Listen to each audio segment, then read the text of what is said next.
Comtoise Radio, l'actu dans les Vosges saunoises, Jean-Pierre Poinceau. Bonjour. Dans l'actualité de ce lundi 14 octobre, le succès de la 9e édition de la Fête de la Fraternité, Esplanade Simone Veil à Luxeuil. Samedi, des centaines d'enfants ont pu s'amuser avec des jeux en bois, des balades en calèche, faire du tir à la carabine. Et cette fête va au-delà de cette ambiance bon enfant.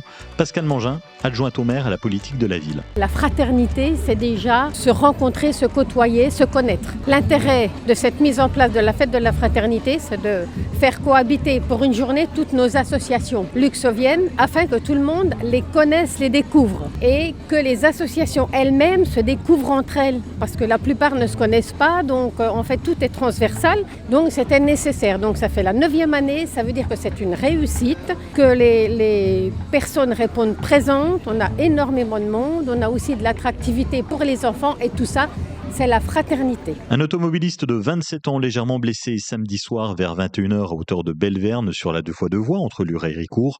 Le conducteur effectue un dépassement sur une route mouillée lorsqu'il a perdu le contrôle de son véhicule. Il a violemment percuté la glissière de sécurité avant de s'immobiliser.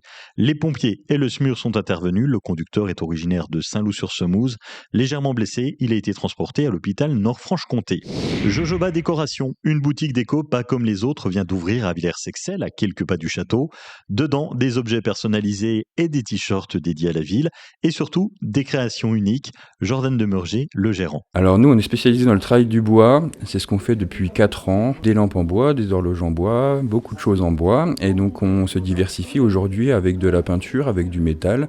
Et puis on renforce la boutique avec ce que nous ne faisons pas, avec l'arrivée de 6 artisans dès aujourd'hui dans la boutique qui vous proposeront par exemple du savon, des toiles, des meubles, des t-shirts et bien d'autres. Ce n'est pas la déco qui fonctionne le plus, mais des accessoires de mode au look unique. Notre gamme de bijoux en bois, bijoux en résine, nœuds papillons et plein d'autres. La team Philippe Wagner Bazin Cycling fait le bilan de sa saison 2024. 7 victoires d'étape, un classement général final, 2 maillots de meilleur sprinter, 3 maillots de meilleur grimpeur, 6 top 10 au niveau mondial. L'équipe franco-belge, portée par la société Bazin Wagner, à Broche et Luxeuil, prépare l'avenir. La saison prochaine, ils évoluent en 2e division et viennent de signer 2 nouveaux coureurs. Le Belge Lender van Ottegen, qui a terminé 4e du Tour d'Alsace, et le Français Henri-François Renard-Aquin, qui a évolué au CCI TUP. Il a remporté cette année la 4e étape du Tour d'Alsace. Philippe Wagner, lui, fonde des espoirs sur le leader belge Van Oudgem qui pourra construire un esprit d'équipe tant sur le plan humain que sportif.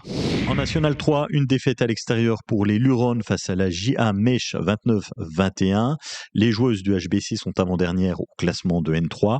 Et en pré-national, les Luxoviennes ont dominé le match à l'extérieur face à Doubs Central, l'emportant 19-30. Les Luxoviennes sont 5e au classement. Et puis de la musique avec la Haute-Saunoise Adeline qui a sorti son premier album Un sourire au soleil. Arrêtez de me bassiner avec vos pubs sur papier.